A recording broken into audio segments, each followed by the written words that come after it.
right here. Boom. I'll usually go an hour, but I don't even know. I don't know. This is going to be like talking to Stephen Hawking, but I'm here with Don Zollo, who looks better than Stephen Hawking, but live or dead. I will give you that. You always look better than him. Thanks, man. No problem. And you look fantastic. You and I think, are still two of the only people looking good during COVID and not being a fat fuck. Oh, stop it. Please, Pat. No more. Enough. No, we should gloat. Why not gloat about it? You have more time off than ever most people, and they're fatter. That makes no sense. Yeah, dude, it's crazy. It just goes to, I don't know, to gets to people, you know what I mean? And I think that's, you lash out, whether it's an emotional lash out or like a lash out of like I'm eating a lot and drinking a lot or something like that. So I don't know. I kind of just had the attitude of I better fucking go balls deep into some exercise and, watch my alcohol and food intake. But it also it clears your mind. Like, you're in a state where you don't know what's going to happen next. And listen, if you're going to drink that away, I don't drink anymore, but I get it. But to eat donut it away that doesn't do anything. You're going to have a little sugar rush and not move. And it doesn't make you feel, no one gets a donut high. Yeah, but you know that as well as I, like, they make you feel good for like a short burst. Like, I wouldn't call it a high, but like, I always think about this whenever I like hear people show over like heroin addicts or something. I'm like, I have a hard time turning down pizza. Like, yeah, I can't imagine trying to turn down heroin. So, I mean, but you would never, the greatest pizza you wouldn't suck a dick for. No, I mean, like, you could go buy another pizza. Like, I was just having this conversation with somebody before. Like, there's only certain things you could suck a dick for because you could always booze. If you suck dick for booze, you're lazy. You could just get booze. It's only heroin or things you can't get. I think I jerk a guy off for the right slice of pizza. Is he making the pizza? Like, I would need him to be he's the only one that can make this great pizza because I can always just give more money to the guy who makes the good pizza. Yeah, but that's the thing. Most of these people don't have money. I don't think that the heroin addict that's blowing some dude has $500 sitting in his, pants pocket. But if he needed booze, he could find $2. They're resourceful. Heroin, I don't know the price of heroin. I've never bought heroin or a baby. I don't know like babies on the black market. I'm not sure. There's someone out there who does. And by the way, what a gift. Just to look at a baby and go, 300. 350. Hold on. And to quote Gary Gulman, let me check my broker. Yeah. I love this line he's talking about whenever he goes out on a date and he sees market price. And he goes, she ordered the lobster. It was market price. And I just checked with the waiter. I was like, excuse me, what is the market price? Not that an issue. I didn't check with my seafood broker. Did you know Gary Gulman is depressed sometimes? Did you know that? I do know that he's been depressed sometimes. Yeah. If you watch the special, it seems like he's doing a lot better now, and I hope that it's carrying through. That's one thing, man. People don't know that. They don't know people's struggles. You know what I mean? And it's like, I hope the guy's doing super now. I sincerely do. And as a matter of fact, I expect he is, but I don't know why I expect that. Why? Because I watched the special last year and he seems to be doing well. A lot changes in a year, but. And it's wrong to hate on someone who battled something, but man, I watched it as a guy with depression. I'm like, oh, did you play D1 sports? Oh, are you tall and handsome? Oh, did you only get one Netflix special? It's like, but I understand that. It's the same way Robin Williams, it's not fair to play in someone else's head. You don't know what's going on inside someone else's dome. Yes, they may do these things that I may think would make my life great, but it doesn't mean chemically, chemistry-wise in their brain, everything's going all right. But I still, to make me feel better, fuck him. It's like, I've learned this as I've gotten older too. I heard this line, and I think it's so fucked how I've grown to agree with as I've gotten old. You spend the next 50 years trying to get over the first 20, and I thought about like, hey, I've had a fucking lot of time, all lockdown and all this bullshit, and I just reflect back on certain moments in my life and I'm like, I just keep coming to the phrase, how did I think that wouldn't bother me? Like I look back and I'm like, God, that was fucked up. Like, geez, how did I think I would just brush that off and fucking move right on? I'm like, no, that was really fucked up. So, whatever. I don't judge people's problems in that respect. Although I get the got multiple specials, one of the funniest comedians in the world. But look at Robin Williams, like you said, man. It's It's fucked. Right, but like those things that happened to him, even the D1 thing, he didn't want it. It kind of just fell Isn't it into it because he crazy? has He this didn't DNA. even want to So play I understand D1. that. What? He didn't even want to play D1 Yeah. sports, and he was just good enough to just go out and get by.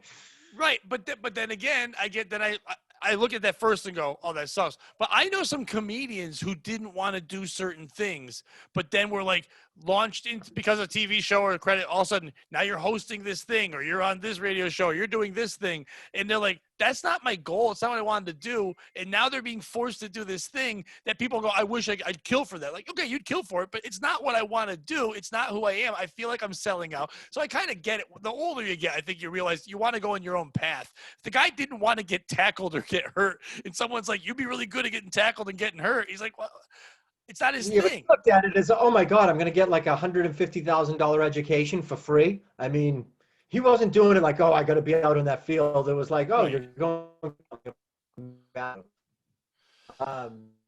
I mean, I know he's also a dick. I mean, I know you know him, but like, I also know many people, including myself, he's gotten in arguments with for no reason. But then again, I like the fact that I now can watch that video and go, oh, he had his own problems. He wasn't mad at me. He was lashing out at himself. Even not true. Even if he really hated me or hated Kevin Brennan when he tried to like attack and beat him up with all that stuff, a guy twice his age.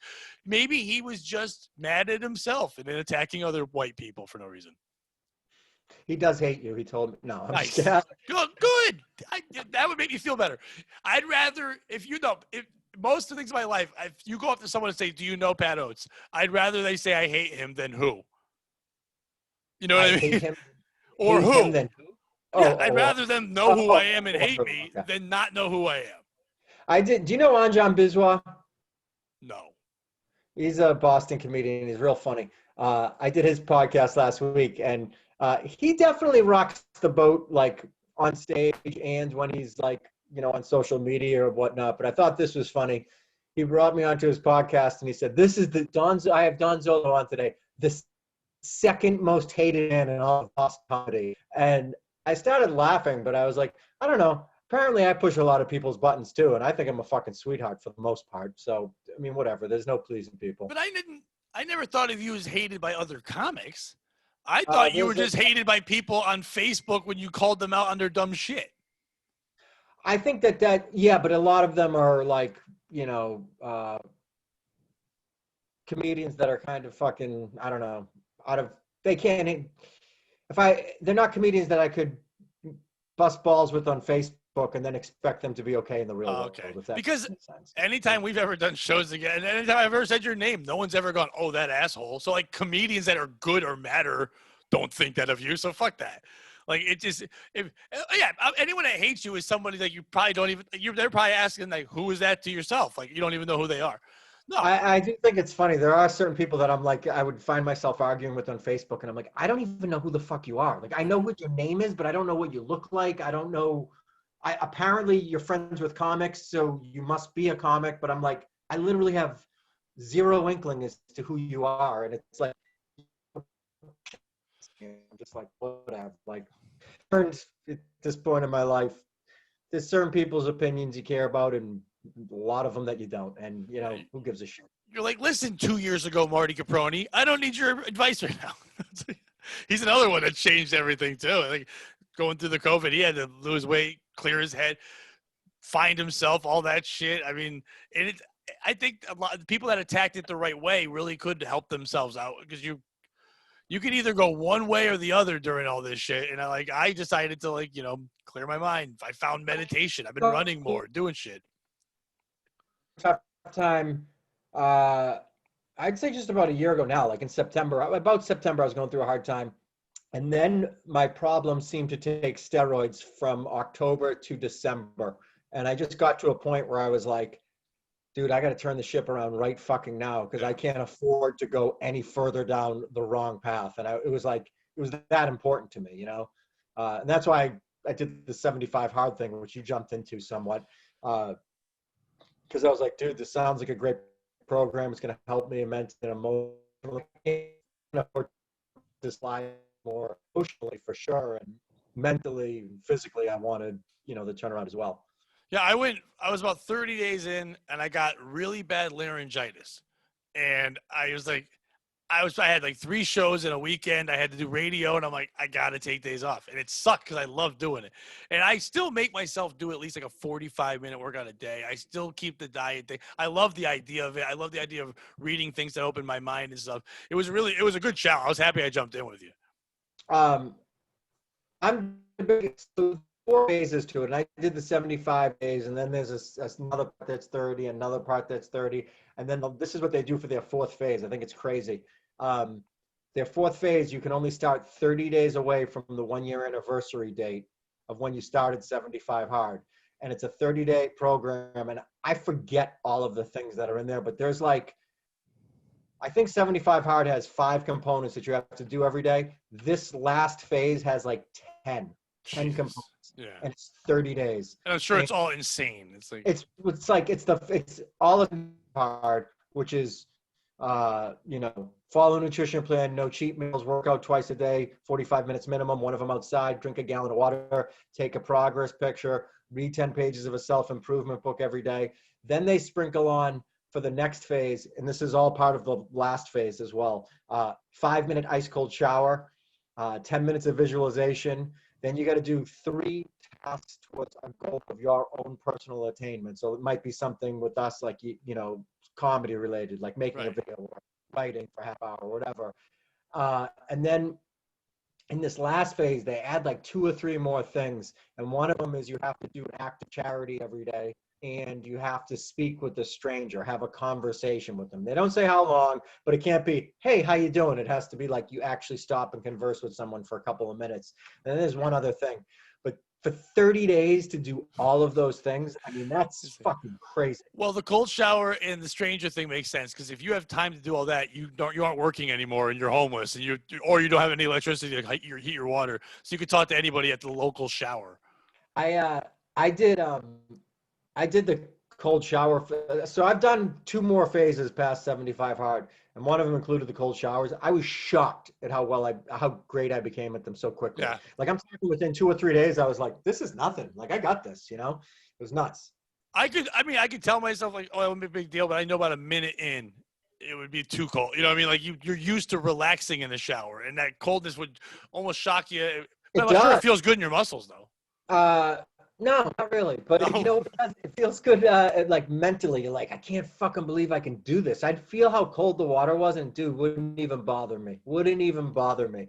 I think this is a great little story with it. I remember one night last year, I just had this thought that just kept going through my head over and over and over, and it just kept saying, "You're so full of quit. You are so full of quit." And it fucking like hurt my feelings, and it just took me like really deep down. You're so full of quit, and it was like I was trying to block out the loser molecules from penetrating my head and everything. Right. And I remember when I was doing 75 hard, I fucking crushed this one workout, like absolutely crushed it. And I'm coming up to the 45-minute mark, and this phrase just kept going through my head, and it was just like, "You can't tell me shit. You can't tell me shit right now." And I was like, wow, that's a fucking great voice to have in my head. And then when I started doing the cold showers, I had that moment of freak out. Like the cold water hits you, and I'm like 5 seconds in, and all of a sudden I just heard this voice in my head, and it says, "I can do this."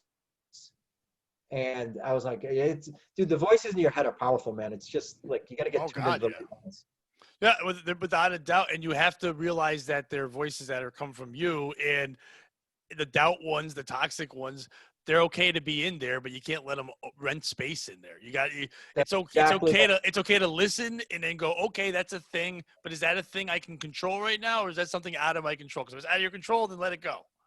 That's 100% right. And it's like, dude, I don't think you're ever going to just block these thoughts out. No. But they come in, you become cognizant of them. I'm not going to pay attention to it. All right, let's focus on something good. Boom. Right. That's the best thing to do with it. That came with me when I started finally meditating, which took me forever. And everyone told me to do that because the way I was. And my therapist was like, hey, try it on this YouTube thing, a Deepak Chopra, like 21-day abundance meditation video, leading you through it, show me how to do it. And it was talking about that. I thought I had to have a clear mind. They're like, no, let those thoughts creep in. But when they're in there, realize they are just thoughts. Then focus on something else. Even if it's another thought, focus on the top of your goddamn head. Focus on a candle. Put your focus somewhere else so that you realize you can make that other thing go away. Oh, that's good. I didn't like, I usually just try to go to another thought, but I didn't even think about like, focus on a candle or what's my elbow feel like or whatever. Right? Yeah. You just Anything. I'm still too childish for all of it. There's a body scan thing where it's like focus on the top of your head and you do that, like feel the tension go, then your eyes, and then the guy goes, he's like, focus on your jaw. And I just started laughing. He's like, your jaw is so loose. I'm like, yeah, it is. I'm a dirty girl. And I just started like laughing. Like, I could not. I'm like, all right, go back to the head, man. I can't do the jaw thing. Dude, it's weird you say that. I feel my jaw tight all the time. Yep. I got my teeth cleaned, and the woman that cleaned my teeth was like, "You grind your teeth like a motherfucker." I'm friends with her, so she can speak to me like that. She's like, Oh, that is the Boston dentist. You motherfucker. Your teeth are weird. she's like, "You grind your teeth like a motherfucker." I'm like, "I know," and she's like, "I think you need to get a bite guard." And it's weird. Like, I'm just walking around during the day, not even sleeping. I'm just like, "Why am I fucking always like, "Urgh," you know?" Yeah, I have the worst gag reflex in the world. Like when I was in third grade, my dentist called me a bitch, and I Yeah. remember that because I kept going. I wouldn't even let him like go near my tooth. He's like, "Stop being a bitch." I was like, "What?" I had never been called a bitch by that age, and I was like, "Whoa, Oh, that's kind of crazy." By a I love grown that man. your dentist called you a bitch. That's awesome. Yeah, because I couldn't handle putting things down my throat, which is funny, is because that would, if I could, I think I'd be a bitch. I think not doing it makes me not a bitch. It's like Not a bitch. Anti-bitch community. I think I was learning I couldn't earn money in prison right away. I can't even now. Like if I brush my teeth too far back, I just start gagging. I'm not sure what that's from, but I'm psyched it's there. it's, like, Yeah, I don't know how I got it, but I'm happy. it's the power I've always wanted. It's just like because you wouldn't try to if I were in prison and you tried to force me to suck your dick, you would be frustrated with that. You're like, all right, this is annoying. Like, all right, this guy just keeps throwing up and gagging, crying. Like, it's not even in a fun way. Next. Yeah, find me somebody with a loose throat. It's like, we need one of those. Is Trump faking COVID? No, I don't think so. And one of the reasons I don't think so is because I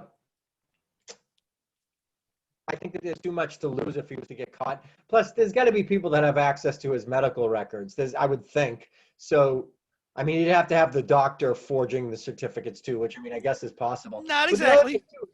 It my the conspiracy I like is that he had it. He not doesn't have it now. He had it. It's still in his system. When Biden called him out during debate and said, "Where's the vaccine? Where's the thing we're supposed to have?" A lot of people believe that he could have said, "Fuck it, I got to break something out." How do we break it out? I say I got COVID. I come out a couple of days later cured because I took the vaccine. You look back at my medical records, it shows in my body I had it at some point. And now, right during the election, I've got the vaccine. If you guys want it, it's going to come during my reign. All right. I don't think he's faking, but that's interesting. The other thing is there's so many other people in the administration that have it. Do So they? what? Do they? Well, I think that you'd absolutely know if somebody lower down the ladder was lying about it. I don't think you could get that many people. Like, I mean, how many people have? I have no idea. Like 20? How many people in the administration have it? Yeah, it's probably 18 to 20. But You're not going to keep that many people's mouths shut. You know what I mean? There'd you be do if you have Hillary visit them. yeah. She walks over and goes, "Shh, remember Yeah. Jeffrey." I think it's safe to say Hillary is colluding with Trump. Oh, I think they are. Let's go conspiracy tinfoil hat. Oh, I think they are very together. I think they're all together. I don't think there's any sides anymore. I think it's just all this front thing to make us all fight and battle to give a shit. dude, I had to Get get away power. from Facebook because of it. I was just like, Facebook, it's pretty toxic to begin with, but it was just getting worse and worse. I've been off for like Yeah. 3 weeks. I feel a lot I'll better. go on it, but I basically stick to Twitter, which is funny because years ago everyone thought Twitter was the angry one. Oh, I But still think that Twitter's the worst one. okay. The difference to me is Twitter is people that I know are gonna bust my balls and be an asshole, but it's just busting my balls and being an asshole. It's literally just trolls who really want attention. Facebook is usually people I know that I know don't have opinions or have the intelligence to have the opinion, telling me not only about politics, anything. I could say on Twitter, I'm meditating, and someone will go, fag. And I'm like, all right, fine. Yeah. If I go on Facebook, they go, well, are you doing this meditation? You should actually be doing this one or that one, or don't do this, do that. And I'm like, have you ever meditated? They're like, no. But I'm like, what the fuck? And then 8 people chime in, and it becomes a whole town hall meeting of it. I'd rather Everybody's have an it quick. expert. Everyone's an expert from fucking climate change to fucking corona to the economy. Everybody knows what's going on. It's I mean, I'd like to say I'm not guilty of it. I'm sure people think that of me, but I'm like, when it comes to me, No, I'm what I enjoyed about you on Facebook was that you would state it was your opinion, and you would even say someone else if they wrote something and made a point. You're like, "Oh, I can see that. I don't believe it." You always were fair with people's things. They just got mad because you have this natural smugness that makes you a great comic, but also when it's just written, some people are like, "This motherfucker." But like, if you know you're not being smug. It's just how you deliver things. You have a confidence. There's nothing wrong with people hate confidence. They want they you to do. have it. And the second you have it, they're mad at you that you have it. I think that's a fair assessment that people do hate confidence. And I think that's something that's absolutely 100%. They all want it. They're all saying it's insecure. great that you're confident until you're confident about something they're not. And then they hate you. Right, because it pokes at their insecurity. Yeah.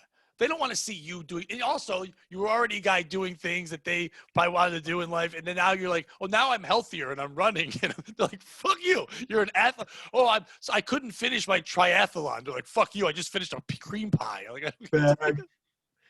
yeah, way to go, swim fag. Like, way to go. Oh, wow. Swim fag. It's your new name.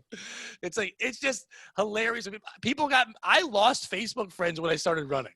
Literally, we're so tired of your pictures every day. I'm like, what the? Just unfollow me. It's like it's help. It's not for you. I'm not bragging. If I don't put those pictures up every day, I don't run every day. It's a way for me to remind myself what to do. Yeah, you know what? And sometimes you want to, I don't want to call it brag, but sometimes it's like you do something that you're proud of and you're like, I want to share this with people. Yeah. Like, I, two things in terms of Facebook. I remember the first time I really like legitimately headlined a room. And I don't mean like, okay, Don, you're going to go last, do 20 minutes. Like, it was like, we're putting your name on the thing and you're going to do 45 to 50 minutes to close out the show.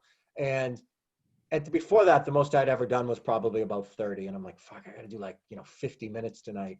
And I did it in Worcester, which, by the way, I don't know what it is. Fucking Worcester people love Don Zollo, and Don Zollo loves Nice. Worcester. I don't know what it is. I mean, I fucking just love going there. But I had a great show. Like, it was fucking outstanding, and it was sold out. And I felt like the show ended, and I felt this great sense of like personal accomplishment. Like, dude, I just did a legit headline show, and every single person in that place went home happy. And I was like elated. And somebody took a picture of me, and I put like basically what I just said to you as a post.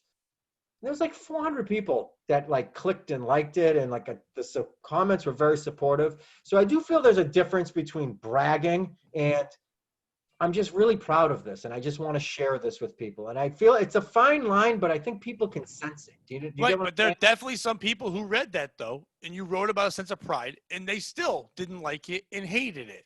And it's just like that's your own shit. Like, let this person, if anything, enjoy it. This person did something and just inspire it to have you do a thing on your own. Not be mad that you're not doing his thing. That wasn't your opportunity. That wasn't That's your a great way to avenue. say it. Have it inspire you to do your thing, whatever your thing is. Right. Even if it is comedy, it's like there's a different path. When people, the same thing. When I first started like getting the closeout shows, people are like, "Oh, I wish I got to work that show." I'm like, "Well, you worked 4 shows last year. I never did. I'm not mad at that. It's kind of I made me aware those shows existed. I might hit them up about it, but I'm not mad that you have this opportunity. There's opportunities you'll have, and there's opportunities I'll have. We're at 2 different paths right now, and we'll never be at the same path.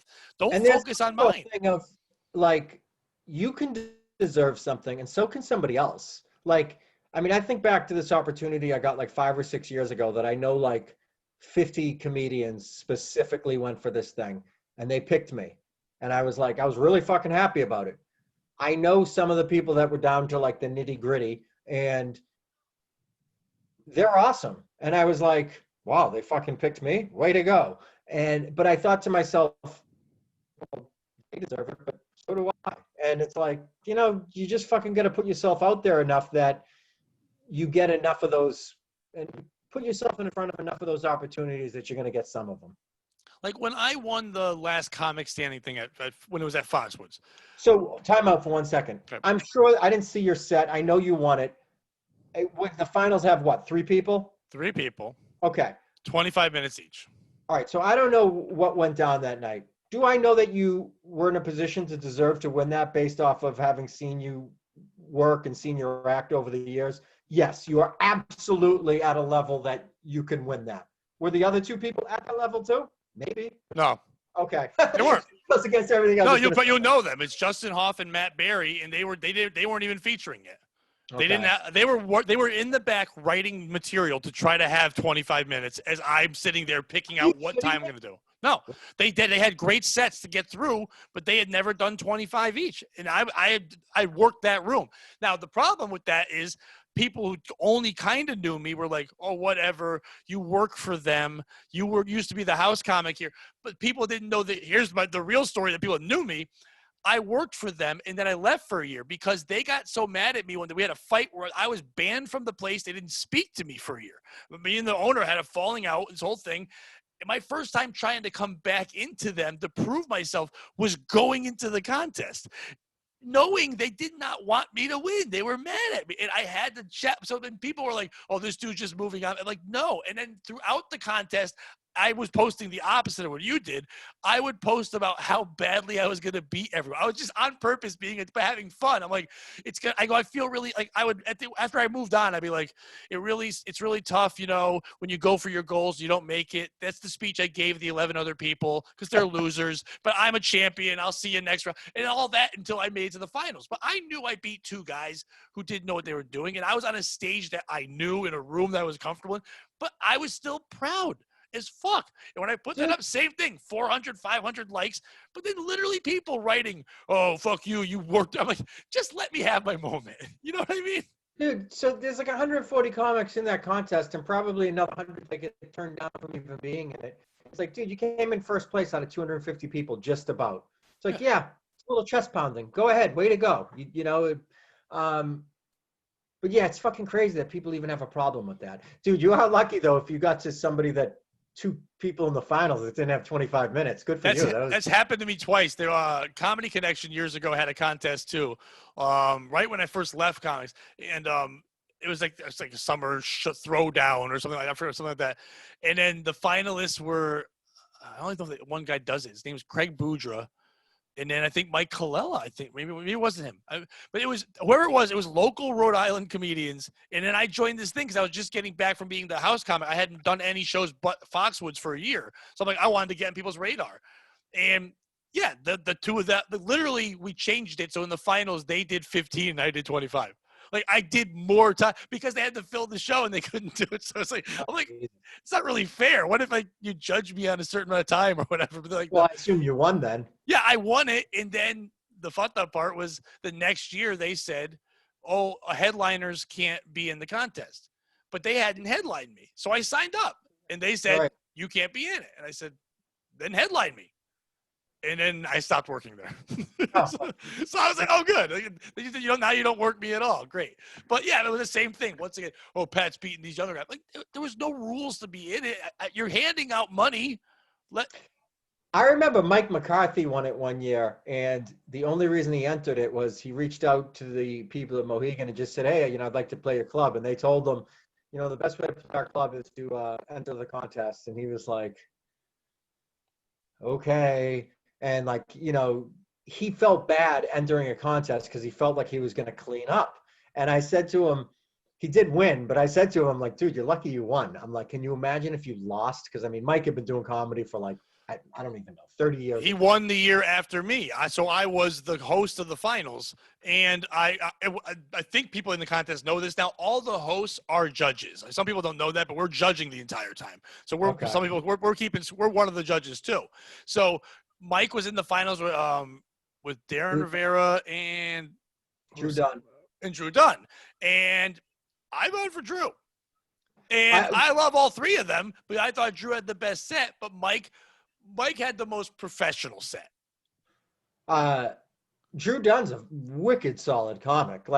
There's no shame if you were to lose to him. You know what I mean? But I just said he's an Indian voice hack, and I'm tired of his shit. No, I love Drew. He's been on the show. He knows we're good buddies. But it's like, do another Scottish accent, you asshole. That's like I'll say this. I've heard people get their feathers ruffled about it, the fact that he does voices, and I'm like, that's a kid. You want to talk about somebody people get mad about? Funny. They're funny.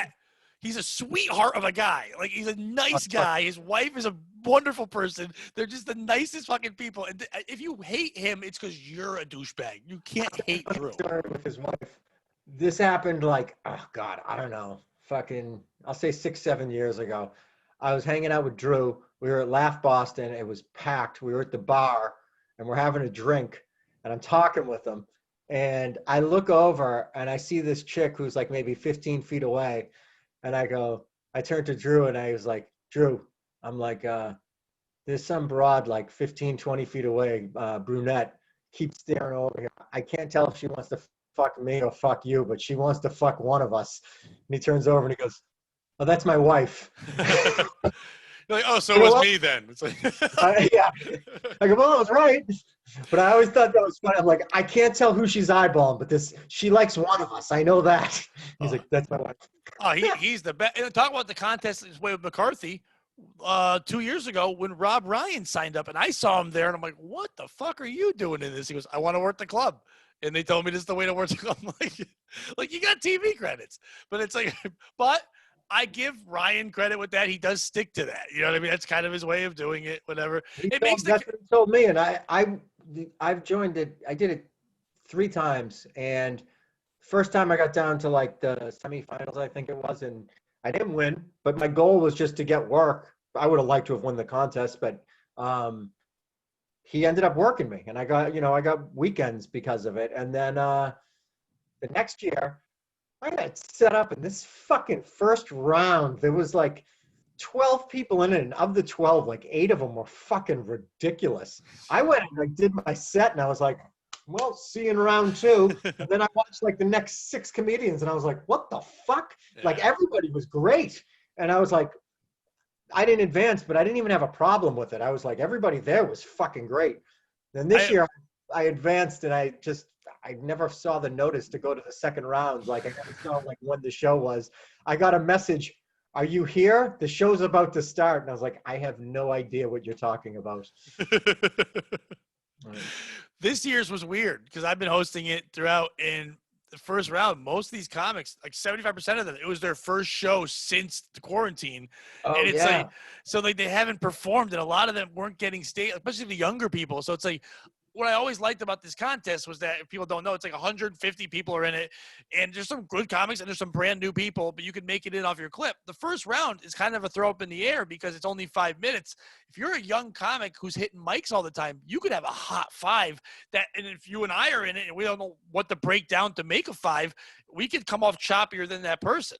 Now, when you're judging it, you try to judge. I always judged on the moment that night. That's it. I don't try to judge on their past, what they do. But I know those guys sometimes are like, well, if we go to 10 minutes, I'd rather watch this guy's 10 than this person struggled. We could tell us they're only 5. So that happens sometimes. But this year, people, everyone who had 5 or 50 didn't know it was really bad at times. I can see that. I can totally see it. I think I've done 5 shows since the lockdown. And I mean, what is this, 6, 7 months in or whatever it is? I mean, yeah, everyone's rusty, dude. No, I was on fire right away.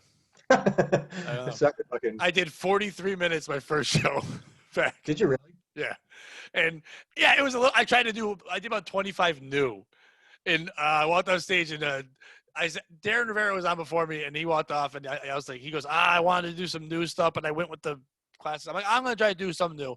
I walked off and I was like mad at myself because I went to some old material. And I said that out loud, and he goes, you fucking piece of shit. Wow, I did 30 new.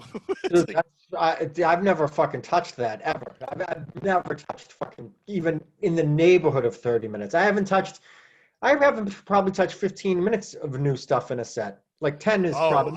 I'll do that sometimes when I start getting ideas. I have this theory that some bookers don't like, but I don't think any show matters. I think it's all about our development. It really is. I don't mean as an insult to them, but no show matters. I don't care if it's 500 people or 5 people. It's about my development. Now, I think I'm funny. I think I have the ability to make people laugh, so I'm not going to give you garbage. But if I need to work on something to make me better, I'm going to work on that. So I'm not going to do what a booker tells me to do. I will. I mean, obviously, you say do 25, I'm doing 25. You say be there at 8, I'm there at 7:30. Those real professional parameters, of course. But if you say, oh, do these 8 jokes, Not if I'm not working on them. Well, I mean, I very seldom ever hear somebody say, do these 8 jokes, but I've had some thing bookers tell me not to do certain jokes, and I'm like, fuck you, I'm working on that joke. I've heard, like, stay off of this topic or stay off of that, or, watch the swears tonight or something like that. So I'm like, no, why'd you book me then? You booked me knowing who I am. I swear I say this and I that. got Why 18 book me? minutes of great cunt material. Yeah. I have one. I remember a guy said to me, hey, tonight, don't do the jokes about grandmothers fucking. I'm like, why not? It's a good bit because I love it. I go, then why can't I do it?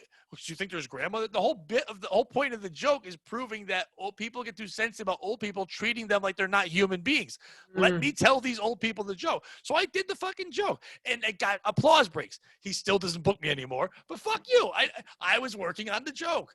It's like, yes, I understand. They're paying you. They're doing whatever. But I'm not going to get better if all I do is work on what other people want. I have to work on what I want to be the best version of me in comedy and everything else. So if that pushes people away, too bad. But every show I look at as an open mic. But some shows I'll do my entire set where it's good jokes, but make sure I have to always have a goal. Like, I'll be like, okay, tonight do this joke instead of that one. Okay, tighten this one up. If I don't set a goal for every show, every mic I hit, then I get bored. I got to get better at that. And actually listening to you talk about it and just say it that way, that's what I got to start doing.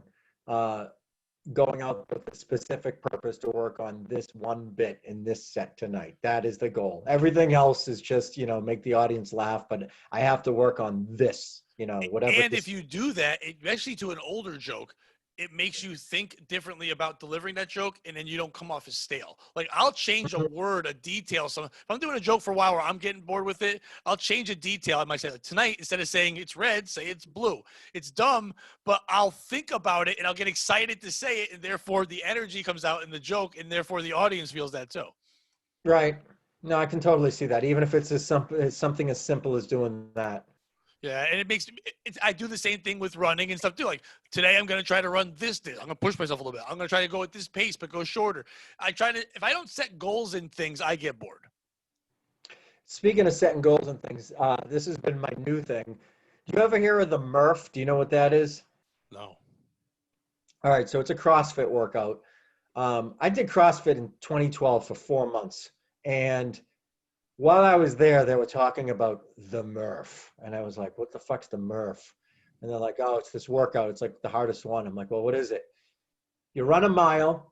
Okay. You do 100 pull-ups, 150 push-ups, 300 squats, then you run a mile. And I heard about it, and I was like, that sounds scary as shit. Yeah. And, like, the idea of doing 100 pull-ups was so... That's when you said that. I'm like, that sounds insanity. It sounds like fucking Fruit Loops. Like, it's impossible to do.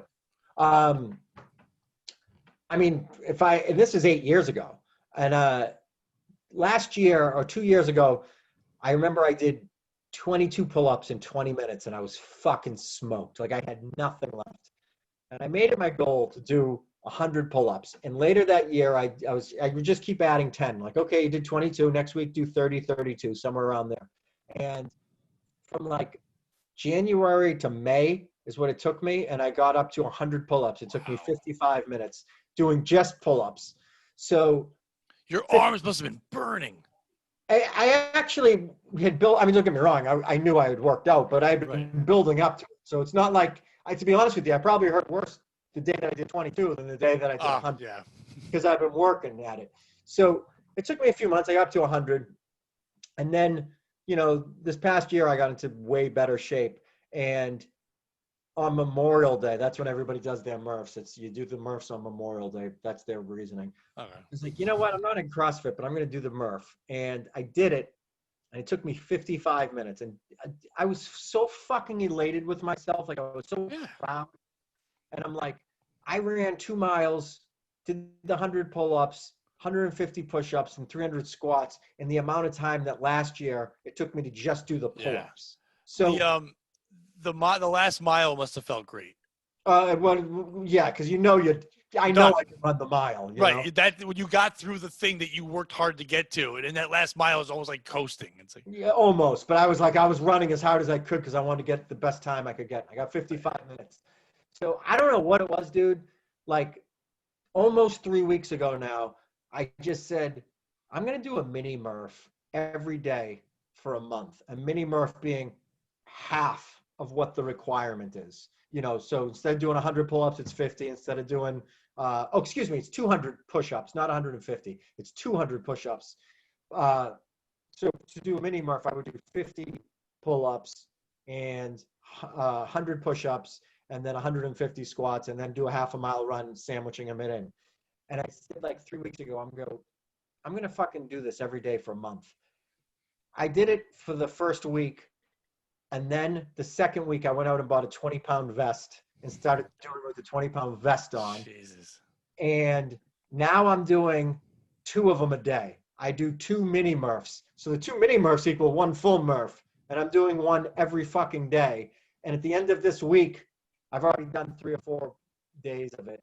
I'm going to switch to just doing the full Murph all at once. And I think I'm going to do it for 1 month. I'm going to do a full Murph every day for 1 month. Every day. Every day. And I got to be honest, right now, I'm doing it. I'm just doing it in 2 segments. But I'm like, the idea that I could, and by the way, the times that I'm doing now are so fucking crazy fast compared to what I was doing them even 3 weeks ago. It's fucking bananas. Like the first time I did it, it took me 29 and a half minutes to do this half Murph. Jeez. And today, for my second workout, I did it in 21 minutes. And I'm That's like, insane. yeah, it's fucking crazy. So, see, you set goals, you get That's the point. excited, and you get excited for the goal.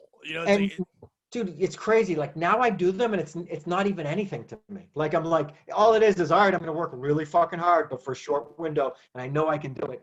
But I'm like, the idea of doing a Murph every single day for 30 days would have been so fucking bananas, out there, impossible. Like I can't do this. And now it's like, yeah, of course I can do it, And it's because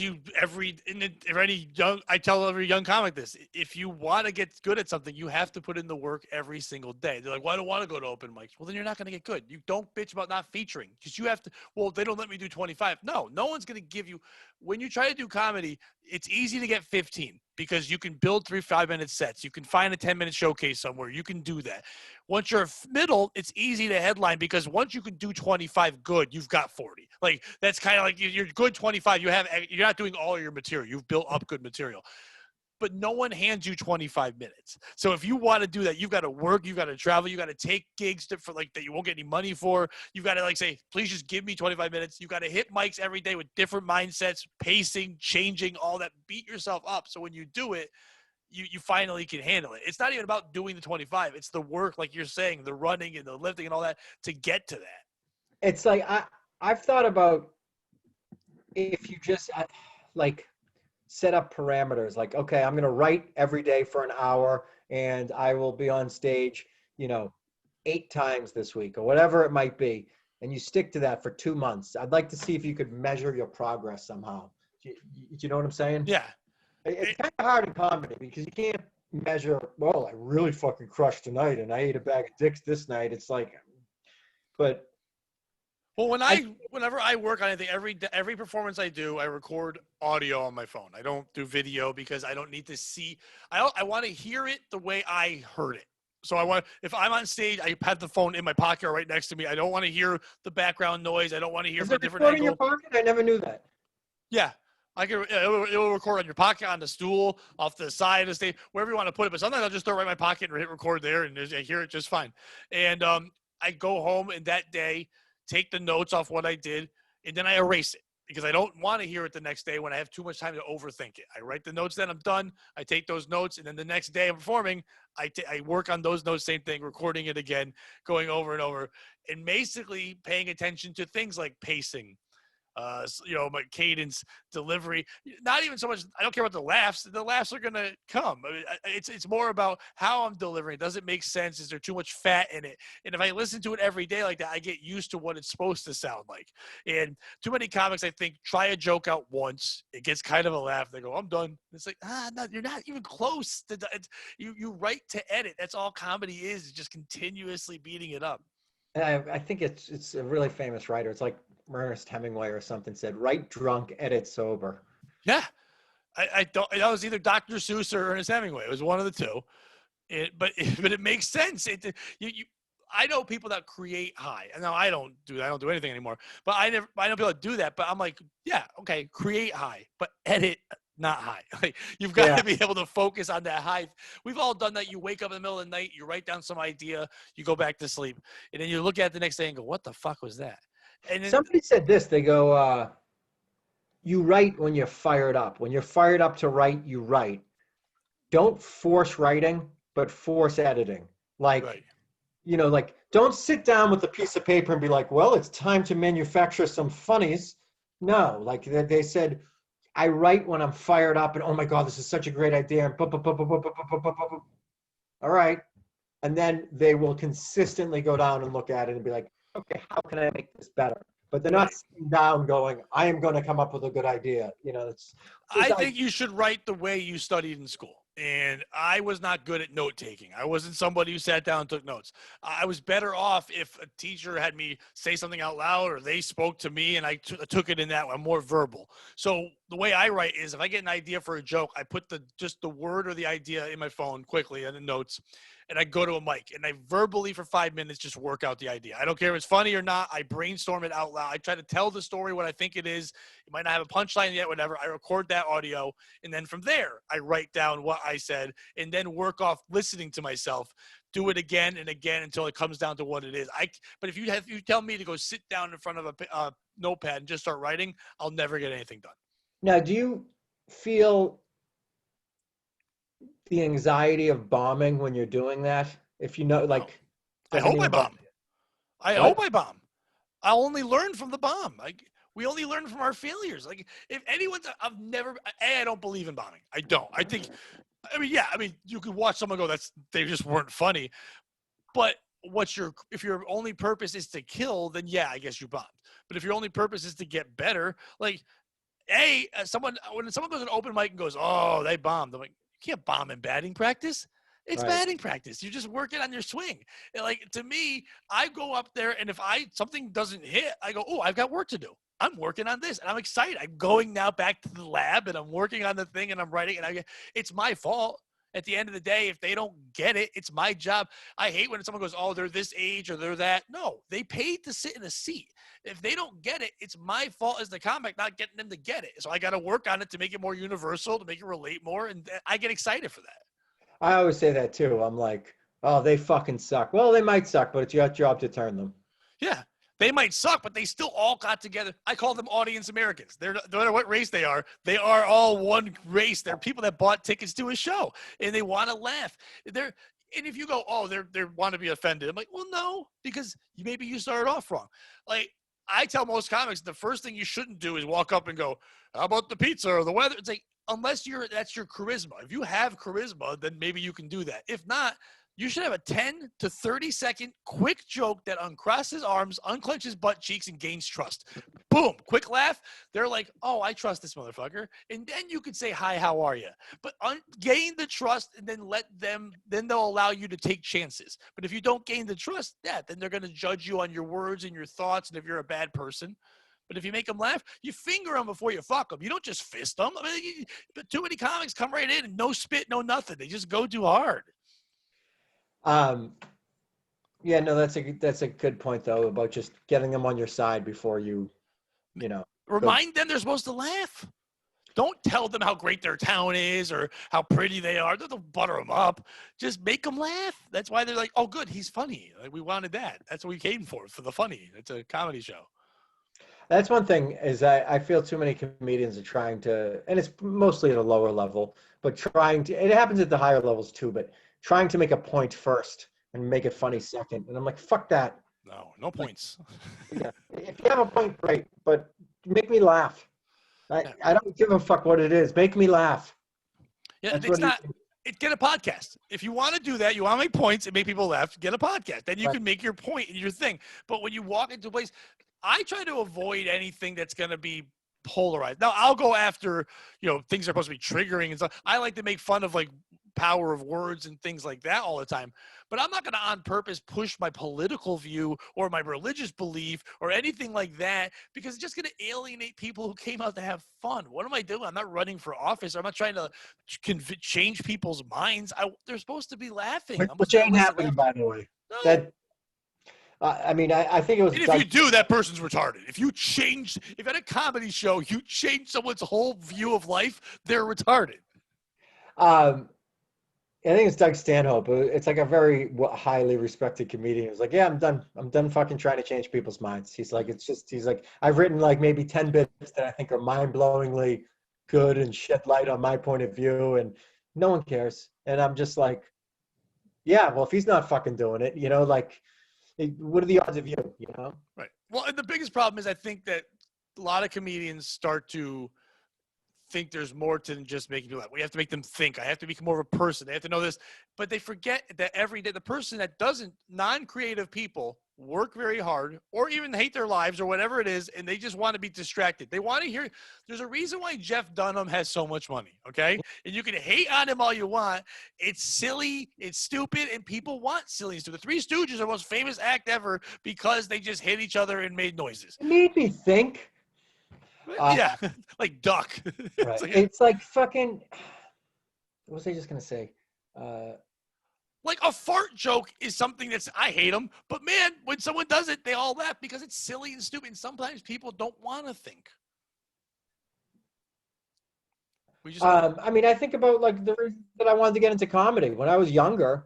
I'd watch these guys on TV or like listen to them on a tape or something like Stephen Wright, and it was fucking hilarious. Like it just makes you laugh so hard. And then I wasn't walking away from that set being like, oh, he changed my opinion on fucking, Chinese food or something, like, no, it's supposed to be funny. His way of dealing with writer's block is still a way when I used to do workshops and stuff, is like the thing I tell all young comics. If you can't think of something to write, go for any item in your house. It could be just go in the fridge and pull out a bottle of ketchup. Just put it in the middle of the table. Take out your notebook.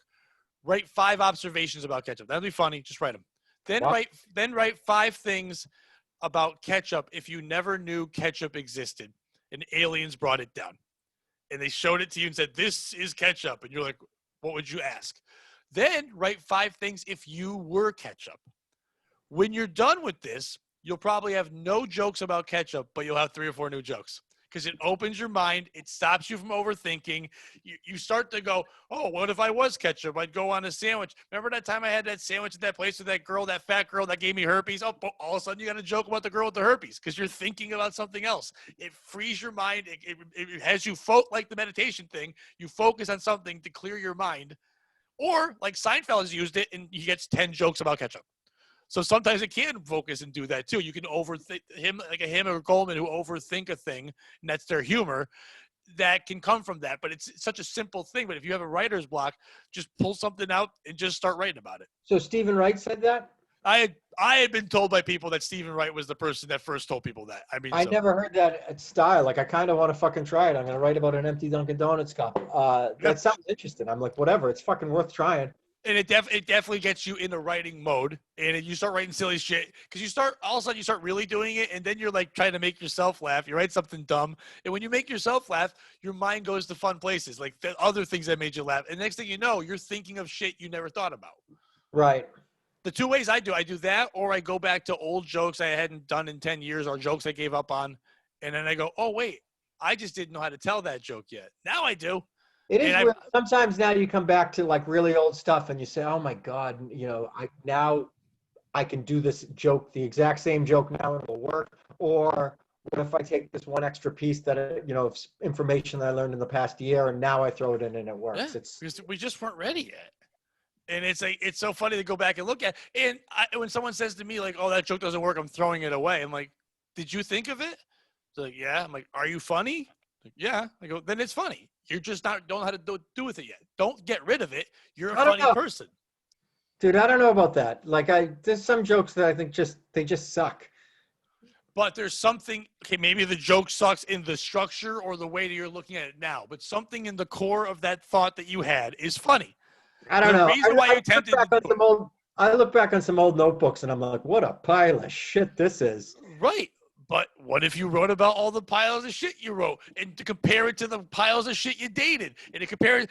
there's always something you can take, even if it's just about that thing. I'm telling you, any thought you have, if you're creative, there's a reason why you had that thought. I always believe that. And you could find it. It might even be for you. You might run that joke by someone else, and they go, holy shit, I could say it like this. And then boom.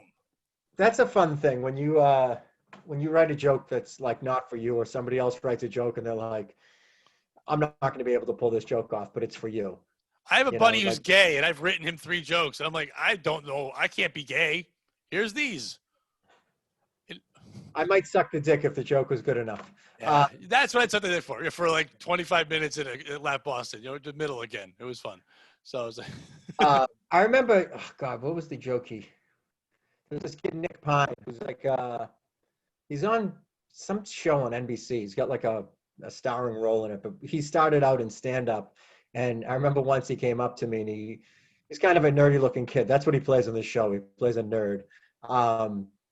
He came up to me and he goes, I wrote this joke. And he goes, I think it's great, but he's like, it's not for me. He goes, and basically the joke was something to the effect of like, I love going to weddings because weddings are the only place that you can not only dance with little girls and have it be viewed as socially acceptable, but strange women will fuck you over this. And he goes, thanks, it's just not for me. He goes, I think you pull it off. And I was like, all right. So I tried it. I remember it worked.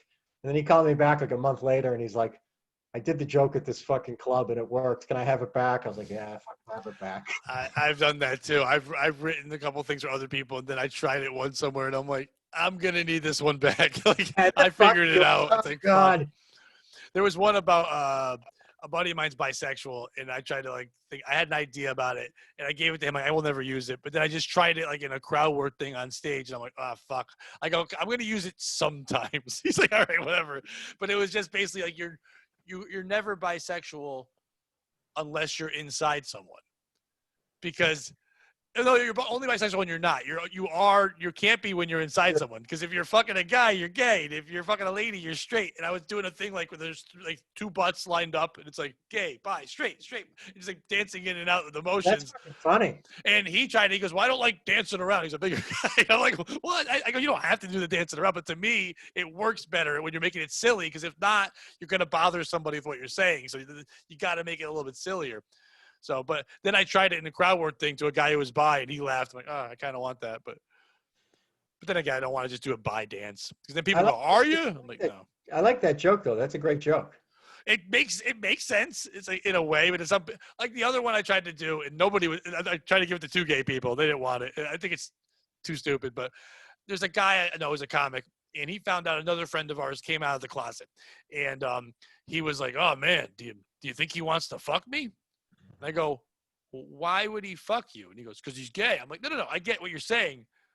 But are you gay? And he's like, no. I go, have you ever been fucked?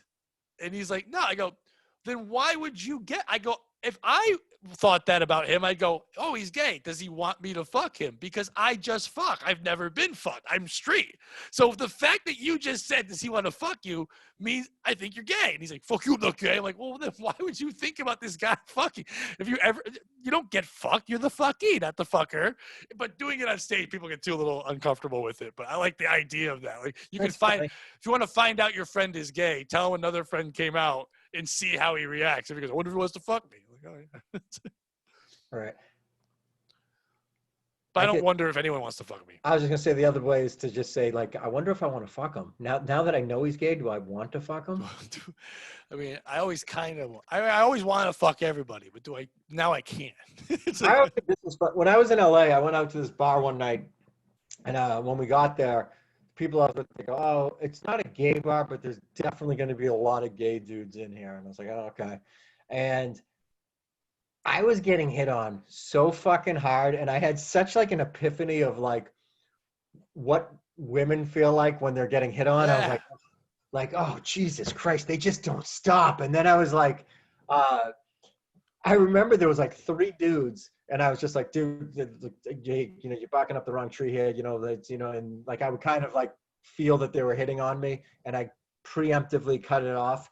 And then there was this one guy who was like mildly flirty with me, and I remember being like, he's pretty fucking good looking. Like I don't want to fuck him, but I'm flattered. Like I am like, And then I caught myself later on. There was one dude that I was like, does he really fucking think he could fuck me? Like, does he think that we're in the same? Like, that guy's his judgment is a little bit off if he thinks he can fuck this, you know? And then I was like, am I entertaining this? It's crazy. Well, 'cause your ego gets in the way. It does. I've been hit on by guys that I'm like, oh, that's pretty cool. Like I didn't want nothing to do, but it's kind of nice, you know. But it's kind of nice. I've been You're hit like, on less about losing weight. I was told by a couple of gay people that I was a better bear. And I'm like, I don't think I was that big, but they're like, no, well, you were like, I was like 200. I was like almost 240. You absolutely would have been a bear. Yeah, and they were like, you were a good bear, but now you're just in shape. And I'm like, oh, sorry. I don't even think you're a cub, though. You're kind of a tweener right now. I'm too tall to twink. I've been told that. I didn't know there was a height requirement in the twink category. I didn't know that there was either. I didn't know. I don't know what. There's more than bear and twink, but I didn't know cub. Cub sounds like a child. Cub is like I don't know. I'm not gonna say child, but it's like kind of like a. I don't know if like scrawny's the word to use. Like just. But isn't twink a scrawny person? I thought twink was like emaciated. I think a twink is a cub. I think it's just I think. I don't know. I'm happy we don't have those in like straight community. Just like you're a fat chick or whatever, but like, you know, that's not you don't call it a bear. Yeah, I think we need to come up with hetero nicknames. A pig, I guess. I know guys who go hogging. But there's nothing for guys. There's no name for guys. It's gross. We're all gross. Fat just gross people. Like, I know so many guys that just say all the worst things to people. Like, I've had friends who've told me what they've said to people in DMs, and I'm like, you shouldn't be allowed to be a human. Like, I don't understand. First, I don't get any of that. Like, sending something like, I want to fuck you. Like, it's in a, they can screenshot that. What are you doing? I don't, dude. Yeah. Whenever you text a message, you're drunk, put the phone down. Yeah, it's ones and zeros, dude. It stays forever. Like, the only stuff that I ever write that's like remotely like that is just like if it's clearly in a joking context. And even then I'm like, it better be in the fucking screen window that you can tell that this is a joke from what's been going down. Oh, I make sure to write 1,000 ha-has and LOLs to Jake Hayes or whatever the hell you got to do to let you know that I'm not a flirt person anyway. I like it better if someone can joke at my level and we go back and forth and just say dumb shit. I'm not someone who's going to be writing sex things in a thing. And also, I have to know someone to do that. These people can just see a picture and go, now I need, you don't know where they live. That's bananas to me. Like when it's like you just stumble across somebody's profile on Facebook and you're like, how would you like if I was balls deep in that twat? And it's like, you out of your fucking mind? This girl I know on Facebook put the other day, she goes, I haven't checked my Instagram messages in a while. And I looked in it, and the first one this guy goes, I bet you that pussy is magic. And then a second later goes, how are you? She's like, you know what? Maybe flip that. Maybe ask how I am first before asking about the magic pussy. Oh God. It's insane. I like when my favorite thing to look at is when a girl puts a picture of herself and then guys putting like the flames underneath, and then I'll write underneath, they want to kill you. Like, what? I'm like, they're lighting you on fire. That's what that means. Your picture and then fire. Like, I don't know. I'll comment, like, oh, cute picture, or you look pretty, or something like that occasionally. But like, when you just get like 1,000 clappers or whatever, I'm like, I don't know. Do you think that they're sitting there like, oh my God, I just got 57 claps from this guy? Like I only write great pic when they're ugly people.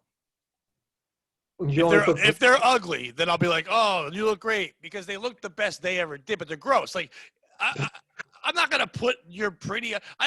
If someone's pretty in a picture, I'll usually write, oh, I almost wore the same thing.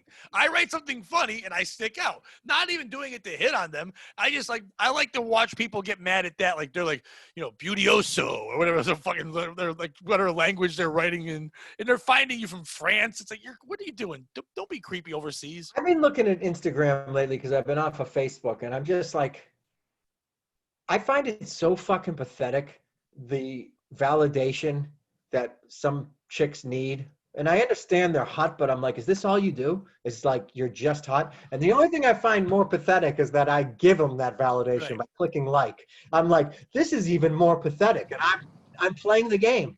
But I don't know. It's kind of a fucking catch-22. I get it, because I'm, I've been seeing a therapist for only a couple months now, and my whole life I never did. And one thing I'm really tackling, which I kind of understood, but not really, like my whole life has been based on needing attention. I think most comedians entertain, we all kind of, but like I've wanted it my whole life. And I used to go, oh, this girl's posting this or putting that picture up or doing this filter to get attention. As I'm writing 50 tweets, 30 posts, all these things, trying to get people to like my shit, going on stage hoping they'll clap and not speak to me. So I'm the same person. it comes I'm a down pretty to, girl. do you want it? Do you want it because of your brain or your looks? And it's like, I don't know, maybe it's slightly pompous to be like, oh, I'm better because I'm going for it with my brain rather than my looks. But then again, I don't have the looks. you don't have If the I looks. had the looks, I'd be fucking in a Speedo fucking all day taking Like, pictures. you know what? I'll tell you the exact same thing. Fucking, I used to fucking make fun of those guys in tights that you see them at the gym, like with tights. I'm like, hey, you get your fucking tights on, you fucking loser. Oh my God, that's pathetic. And then I ended up getting a pair of compression pants, and I was like, I needed something to work out in the cold, and I was like, oh, I look the balls in these, and I'm like, oh my God. And then I'm like, fuck, I'm that guy. I'm that guy. So we're all that guy. We're all I that one. had gotten a long sleeve shirt like that to run in the fall, and I'm like, I fucking love this shirt. Like, I Yeah, get it. I got it out of need for weather, and then I was like, I actually look pretty fucking good in these. Yeah. Like, I was like, oh God. Yeah. And That's enough. I understand and we're also in a world where social media is making us likes are our new addiction. It's what we thrive on. We need acceptance more than ever. So like, and I fall into it. You saying you're on Facebook, I try to get off things, but I know I couldn't go a day without my phone. I know that I have an addiction problem with. I have to stare at it. I could go without my phone if I needed to right now, but I mean, when I say that, I mean, I do need to text people or call people for certain things, but can I go without social media at this point? Yeah. But it's definitely addictive, man. It's absolutely addictive. But I mean, Like I don't even remember I lived half my life without it, but I mhm. don't even remember not being able to reach people. It was such a better life. It was such a better life before. I was little though, so I mean, even when I was younger, I don't know. I look back at certain things How going, old are you now? I'm 46. I'm gonna be 46 next week. So like a good part of my life, I didn't have that ability. I had cell phone at 25, 26, like the flip, the Okay. Nextel phone, shit like that. But no internet stuff. The internet part's newer, but like The internet part is the part. being able to be reached, that was weird at the beginning because I remember as a kid leaving my house and you just left the house. Like it was cool. We had a voicemail on the answering machine. Like that was like whoa, somebody could reach us and let us know. And you call like 4 times, or you could call someone they didn't know you were calling. You could just hang up. That You was just, beautiful. or the idea of picking up a phone and not knowing who's on the other line. Oh, insane. And being Yeah. afraid, like How about this? hello. How about fucking uh, having to like call a girl's house and it's her family's house, meaning like, dude, you might have to talk to her father. Yeah. How fucking awkward was that? And you couldn't text first to be like, hey, I'm calling at this time. Answer. No, none of that. I remember I had this chick call my house once. I was like a freshman in college and I was home over break and she called my house at like fucking 3:30 in the morning. And I was like, it just like fucking caused a big to-do for like a fucking day in my house. But it was just, yeah. Oh God, imagine fucking telling like a teenager now, like, yeah, you can call this girl, but or you can text her, but there's a good chance her father's gonna pick up. You know, like, go ahead, send those dick pics, see how it goes. It's in that same light. It's so funny how a young comic will say to me, I don't know why this guy's not booking me. I messaged him like you said. I go, did you email him or did you message him? And they're like, well, I just hit him up on Facebook. I go, well, that's his personal life. Well, it's a big deal. That's what I talk to people. I'm like, yes, but you're trying to do business. You're trying to act professional. Email them. When did you send it? Oh, like 4 in the morning when I got home from the bar. Oh, so you made this person's phone ding at 4 in the morning. They don't know who you are. They saw you. They're annoyed now. You're not their buddy. Don't do that. This younger generation doesn't understand not having access to people 24 hours a day, 7 days a week, and they don't get that. And if you deal with a younger person on that side, they'll be like, yeah, I don't care. Hit me at 4 in the morning. I don't care if my phone beeps or I'll have it on vibrate. But Oh, I do. people my age, yeah, I hear that ding. I'm like, what the fuck? I don't like you if you hit me up. If you're Yeah. not my family or like someone I love, what do you hit me up for at 4 in the morning? Real estate text sometimes at like 1 o'clock in the morning, and I'm like, fuck you. Like and it'll be a stranger, not even like somebody I've established a relationship with, Right. just like, hey, I saw your ad on XYZ. And I'm like, you're fucking texting me at 1 o'clock in the morning, you piece of shit. Yeah, even that, even with an email, if I have to do it at late night, I still kind of feel bad. I've scheduled ones to go out at different time. That one still, Email's fine. Email doesn't set your phone off. Like no. that doesn't matter when it goes. But messaging, fuck that. Or the better one was like they message once, and then like an hour later they're like, just making sure you got it, and then that one like they become like a crazy ex-girlfriend. Like you're not gonna get booked. They're gonna just remember this shit. Doesn't matter how funny you are. Stop doing this. Uh, so you just said something with like crazy exes or something. Just triggered this. Not that this is an ex thing, but uh, I was talking with Kristen Blinn, and I said to her, we were just shooting the shit, and we were talking about when people find out you're a comedian. You know how they fucking like, oh, you're a comedian, and then all of a sudden they turn on and they're fucking like, hey, isn't this funny? And let me tell you this, and it's like they're dancing for you, and they're like trying to gain your approval. And we were talking about this, and I said, excuse me for 1 second, and she's like, what? I go, what you're talking about right now, is this what it's like when a guy's trying really hard to fuck you? And she goes, yes, this is exactly what it's like. And I was like, Yep. oh my God. Yeah. Like, I finally got it. I was like, oh, I get why that is so like, and it just made me think about like, that's the worst way to try and fuck anybody who's like, hey, look at me. Hey, look at, I'm awesome. Aren't I crazy? Like, look at it. And it's like, no, that's the fucking worst thing you can do. To me, that's the second worst way. The worst way is the other way we do things too, is pretending that you have an interest, making them think you're just buddies, like a booker or something like that, or just like a fan, like, oh yeah, that thing you talked about, that movie, I also love that movie, and they send you a message about that movie, and you find out they never saw that movie. They just wanted your attention. They wanted to be the same way a guy's like, oh yeah, I like that sport too. We should do that sport together. No, we're just buddies, just chums, and then you go play the sport, and then like trying to fuck you. You're like, what the fuck? You just faked all this shit.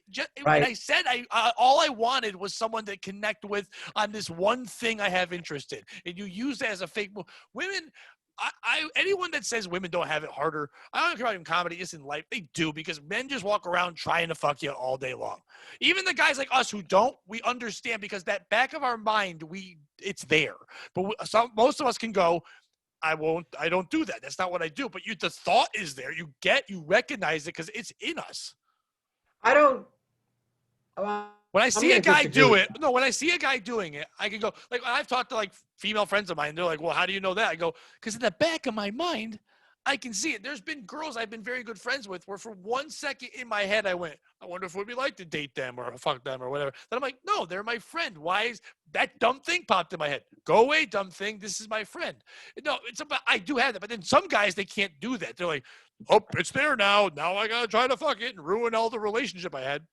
I think this is a fine line. I mean, I don't know. You could like. I like to think that I'm very direct in that, like rather than putting on a fucking, a facade of, oh my God, I love Bridges of Madison County too, or whatever the fuck it is. You know what I mean? I think that's the number one line most men use, the Bridges of Madison County line. It works well. But to go to your point though, I don't know if women have it worse. I think it's a fucking 50-50. They got fucking shit that we don't have to deal with, and they have shit that we don't have to deal with, and we have shit they don't have to deal with. But our shit we deal with is a lot of times with them. Like my dad said a lot, something to me it's always stuck with me. My dad's been married 3 times. He has 6 kids. And he said the worst thing God ever did was make sex feel good. He's like, because if it was just for purpose of making children, we'd all make like one, it'd be done, and it wouldn't control our minds. I would never be chasing after things. I wouldn't have made 80 decisions I made in life because I wouldn't have pursued it. I just would have done, I would have been, he goes, I would have gotten a master's. I would have done all this shit, but nope. And it makes sense. I mean, it sucks being one of his kids. Like, sorry, I'm the thing that ruined everything, but it makes sense to a point. Oh, totally. That he does. He's talking. It's like a dream speaker. Yeah, he's like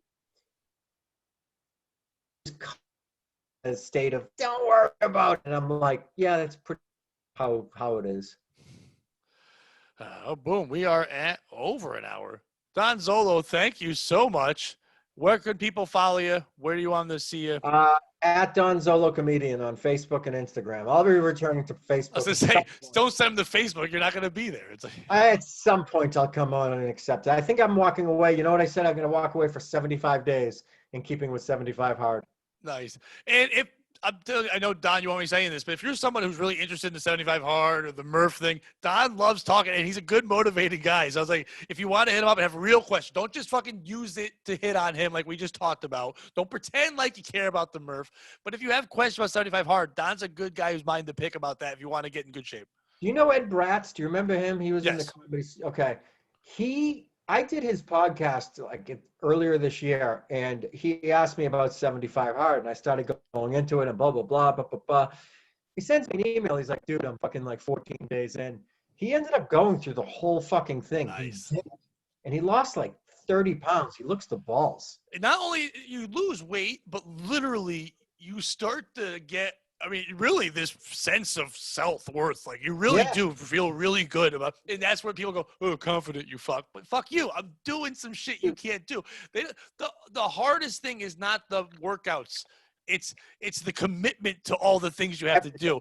I remember at 8 at night, people be on the thing going, fuck, I've got to read and I got to do this. I hope I get it in before midnight. And there's like this crazy push to make sure you committed to this thing. And it really helps you set other goals and figure out your life. And hey, I need to get a regimen. It does help build that if you know somebody has that. It totally does. There's a book out on it now too. It's called 75 Hard. That's the book title.